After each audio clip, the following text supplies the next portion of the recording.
Department of political science and public administration, और www.gurukopiyo के माध्यम से मैं आपका इस लेक्चर का स्वागत करता हूं। मेरा आज का टॉपिक है भारत का सर्वोच्च न्यायालय, सुप्रीम कोर्ट ऑफ इंडिया। देखिए, जैसा कि मैंने पहले लेक्चर में आप लोगों को बताया है कि सरकार के 3 अंग होते हैं, एक न्यायपालिका, एक कार्यपालिका और एक व्यवस्थापिका। जो न्यायपालिका का काम है न्याय को प्रदान करना और न्याय की रक्षा करना, ठीक है। तो न्यायपालिका की जो व्यवस्था है भारतीय संविधान में, उसमें 3 प्रकार की न्यायपालिका की प्रणाली है। पहली न्यायपालिका प्रणाली है, उसको हम बोलते हैं सुप्रीम कोर्ट, यानी कि संघीय न्यायपालिका, जो कि संपूर्ण भारत के क्षेत्र पर अपना कंट्रोल रखती है, अधिकार क्षेत्र रखती है। दूसरे को हम बोलते हैं हाई कोर्ट या फिर उच्च न्यायालय, जो कि संबंधित राज्य से संबंध रखती है। तीसरी होती है जिला न्यायालय या डिस्ट्रिक्ट कोर्ट। आज हम चर्चा करेंगे सर्वोच्च न्यायालय के बारे में। सर्वोच्च न्यायालय, सुप्रीम कोर्ट ऑफ इंडिया या संघीय न्यायालय, ठीक है। अब सर्वोच्च न्यायालय जो है, इसकी स्थापना संविधान के अनुच्छेद 124 के तहत की गई है। अनुच्छेद 124 संविधान का या आर्टिकल नंबर 125 ये कहता है कि भारत में एक संघीय न्यायपालिका होगी जिसका कार्यक्षेत्र संपूर्ण भारत पर होगा और जिसके निर्णय पूरे भारत पर लागू होंगे। अब हम बात करते हैं सर्वोच्च न्यायालय की रचना, कि इस न्यायालय की रचना कैसे होती है। देखिए, अगर हम इसकी रचना की बात करें तो इसके अंदर वर्तमान में 31 न्यायाधीश हैं। वर्तमान में 31 न्यायाधीश है। एक प्रश्न आता है कि पहले इसमें कितने न्यायाधीश थे, तो मैं आपको बता दूं, सन 2008 के अंदर 102वां संवैधानिक संशोधन हुआ।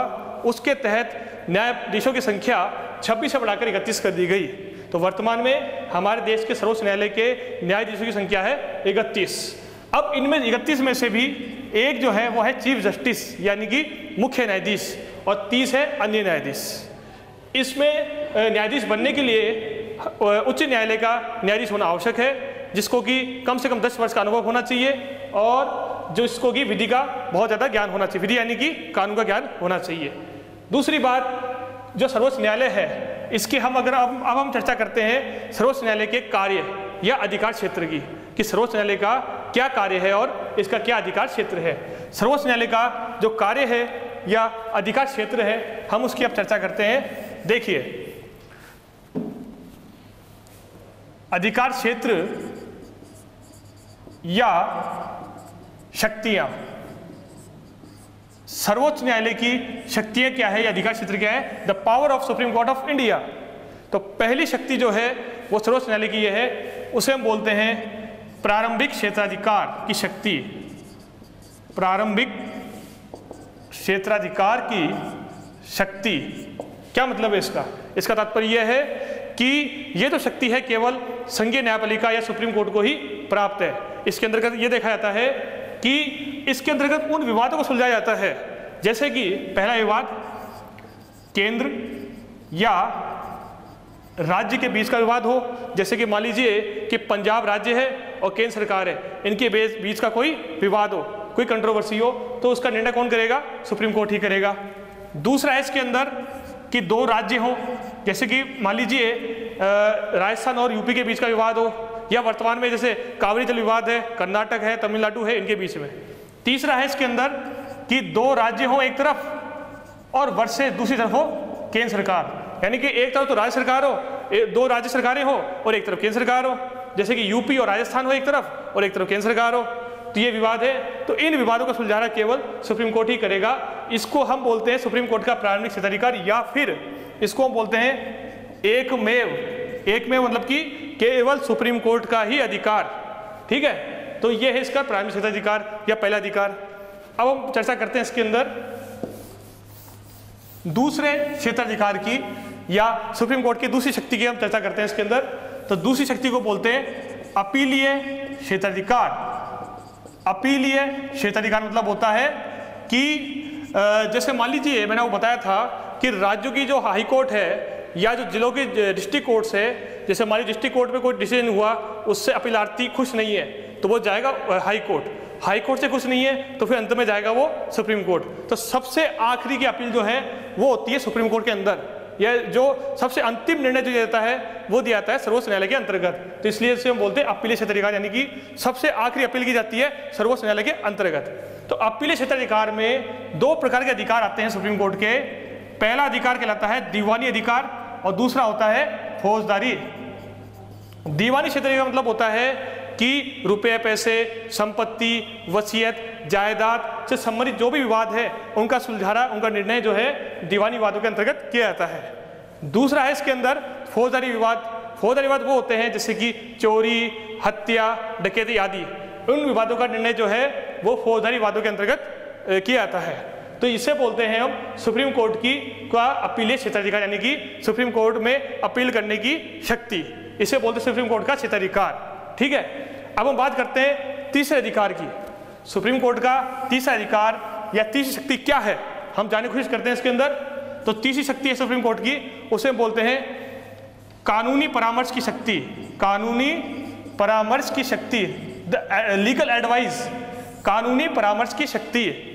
देखिए, भारत के राष्ट्रपति जो हैं, अगर वो चाहें तो किसी कानूनी मुद्दे पर सुप्रीम कोर्ट से कानूनी सलाह ले सकते हैं। हालांकि वो इस चीज़ को लेने के लिए बाध्य नहीं है, फिर भी सलाह ले सकते हैं, ऐसा कहा गया है। तो सुप्रीम कोर्ट का एक कार्य ये भी है कि वो हमारे माननीय राष्ट्रपति महोदय को किसी कानूनी मुद्दे पर अपनी सलाह दे सकते हैं। ये होगी सुप्रीम कोर्ट की कानूनी परामर्श की शक्ति।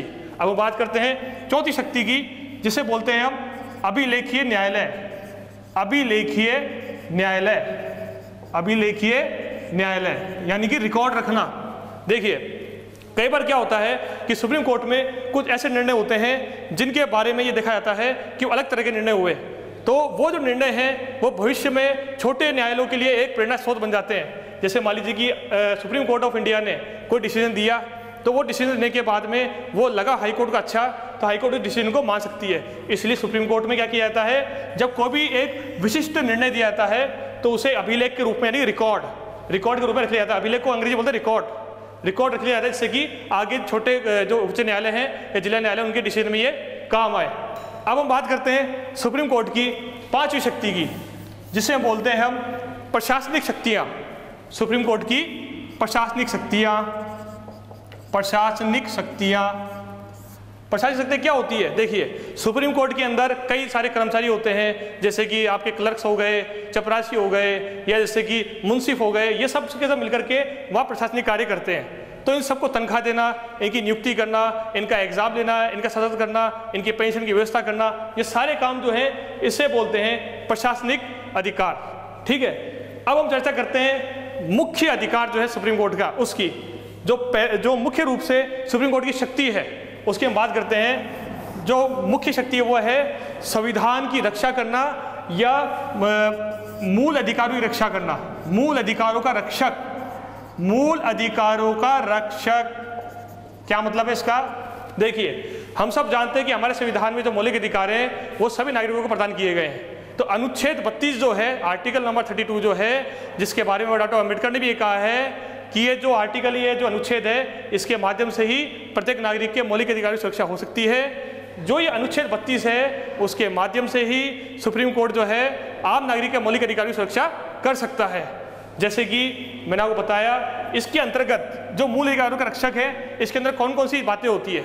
किसी भी नागरिक को ये लगता है कि उसके मूल अधिकारों की रक्षा नहीं हो रही है, तो वो सुप्रीम कोर्ट में जाकर के रिट दायर कर सकता है, याचिका दायर कर सकता है। इसके अंतर्गत जैसे कि बंदी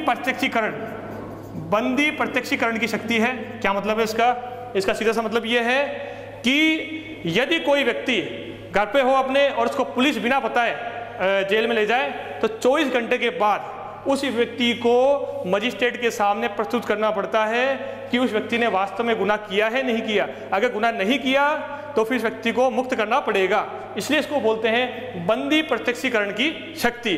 तो इसलिए हम बोलते हैं कि सुप्रीम कोर्ट मूल अधिकारों का रक्षक है। तो पहली शक्ति तो ये हो गई अनुच्छेद नंबर 32 के तहत बंदी प्रत्यक्षीकरण की शक्ति। दूसरी शक्ति का इसके अंदर उसे बोलते हैं प्रतिषेध, यानी कि जो उच्चतम न्यायालय देखे कि कोई उच्च न्यायालय गलत कार्य कर रहा है, तो उसके गलत कार्यों को रोकने के लिए उच्चतम न्यायालय रोक लगा सकता है उस कार्य को, उसको बोलते हैं प्रतिषेध। तीसरी शक्ति क्या है इसके अंदर? तीसरी शक्ति को हम बोलते हैं इसके अंतर्गत अधिकार प्रच्छा की शक्ति। अधिकार प्रच्छा का मतलब क्या होता है कि कोई भी प्रशासनिक अधिकारी या कानूनी अधिकारी ऐसा कार्य कर रहा हो जो कि उसके अधिकार क्षेत्र से बाहर हो, तो सुप्रीम कोर्ट उस कार्य पर रोक लगा सकती है। हो सकता है सुप्रीम कोर्ट को लगे कि उस व्यक्ति के इस कार्य से जो मौलिक अधिकारों का हनन हो रहा है, इसे बोलते हैं अधिकार प्रच्छा की शक्ति। चौथी शक्ति है इसके अंदर, इसको बोलते हैं हम उत्प्रेषण की शक्ति। उत्प्रेषण की शक्ति मतलब कि सुप्रीम कोर्ट ये देखे कि ऐसा कोई डिसीजन, ऐसा केस जो कि सुप्रीम कोर्ट के माध्यम ही आना चाहिए, पास में आना चाहिए, निम्न न्यायालय के पास में नहीं आना चाहिए, तो जो उच्चतम न्यायालय कह देगा कि आप इस केस को हमारे पास से उत्प्रेषित कीजिए, इसे बोलते हैं उच्चतम न्यायालय की उत्प्रेषण की शक्ति। और अंतिम शक्ति है जो मौलिक अधिकारों की रक्षा के अंतर्गत आती है, उसे बोलते हैं परमादेश, यानी कि उच्चतम न्यायालय यह आदेश दे कि भैया ये जो है ये कार्य आपका नहीं है, निम्न न्यायालय का नहीं है, ये अमुक अधिकारी का नहीं है, तो इसको बोलते हैं परमादेश की शक्ति।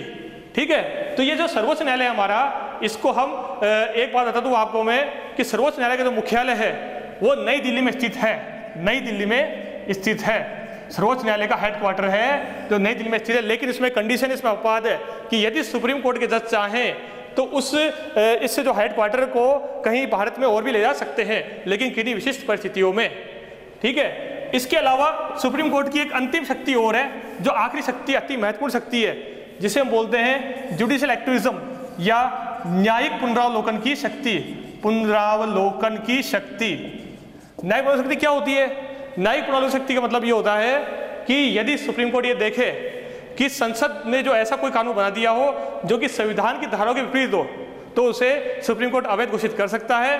तो इसलिए इसे बोलते हैं न्यायिक पुनरावलोकन, यानी कि पुनर्अवलोकन करना, दोबारा से अवलोकित करना कि भैया ये तो कानून बना रखा है, ये कानून देश के कानून के अकॉर्डिंग है या नहीं है। जैसे उदाहरण मान लीजिए कि संसद कोई कानून बना दे कि देश के जो सभी नागरिक हैं उसमें 10 वर्ष के बालकों को वोट देने का अधिकार है। मान लीजिए ऐसा कानून बन जाए तो सुप्रीम कोर्ट देखेगा कि भैया 10 वर्ष के बच्चों में ऐसा ज्ञान कहाँ से आएगा, वो तो 18 वर्ष के बच्चों में ज्ञान आता है ऐसा वोट देने का। तो सुप्रीम कोर्ट कहेगा कि ये 10 वर्ष का जो आपने कानून बना रखा है बच्चों को वोट देने का अधिकार दे रखा है, ये गलत है, ये रॉन्ग है, इसलिए सुप्रीम कोर्ट उस कानून को रद्द कर देगा। इसलिए ही बोलते हैं इसे न्यायिक पुनरावलोकन शक्ति। और इसे कई विद्वान न्यायिक सक्रियता भी कह देते हैं, कई बार न्यायिक सक्रियता, न्यायिक सक्रियता की शक्ति। अब देखिए न्यायिक सक्रियता और न्यायिक पुनरावलोकन थोड़ा अंतर है। न्यायिक पुनरावलोकन के बारे में मैंने बताया आपको कि सुप्रीम कोर्ट ये देखे कि संसद यदि कोई गलत कानून बना रही है जो संविधान की धाराओं के विपरीत है, संविधान की भावनाओं के विपरीत है, तो उसे घोषित कर सकती है। लेकिन इसके अलावा सुप्रीम कोर्ट की ये जो शक्ति है न्यायिक शक्ति, इसे क्या बोलते हैं? इसका मतलब ये है कि सुप्रीम कोर्ट जो है कार्यपालिका व्यवस्था के कार्यों का अतिक्रमण कर रही है। क्यों? कई बार आजकल ऐसा देखा गया है कि जो आम नागरिक है अपनी बातों को बनवाने के लिए, याचिका दायर करने के लिए PIL जो जनहित याचिका है PIL के माध्यम से लगाते हैं। जैसे कि पार्क में गंदगी हो रही है, सड़क सही नहीं हो रही है, तो इन चीज़ों को सुधारने के लिए जो है PIL लगाई जाती है। तो PIL के माध्यम से जो सुप्रीम कोर्ट इसे डिसीजन देती है, इससे बोलते हैं न्यायिक सक्रियता की शक्ति। जैसे किसी अखबार में कोई खबर आ रही है तो सुप्रीम कोर्ट आदेश दे सकती है कि ये चीज़ गलत है। तो ये सब चीज़ें होती है, इसे बोलते हैं जुडिशियल एक्टिविज्म, यानी कि न्यायपालिका अति सक्रिय हो गया है। इससे कई बार कार्यपालिका को लगता है कि न्यायपालिका हमारे क्षेत्र का अतिक्रमण कर रहा है। ठीक है, तो मैंने आपको आज बताया कि सुप्रीम कोर्ट की शक्तियां और उसकी रचना के बारे में। धन्यवाद। अधिक जानकारी के लिए आप www.gurukapio.com पे संपर्क कर सकते हैं।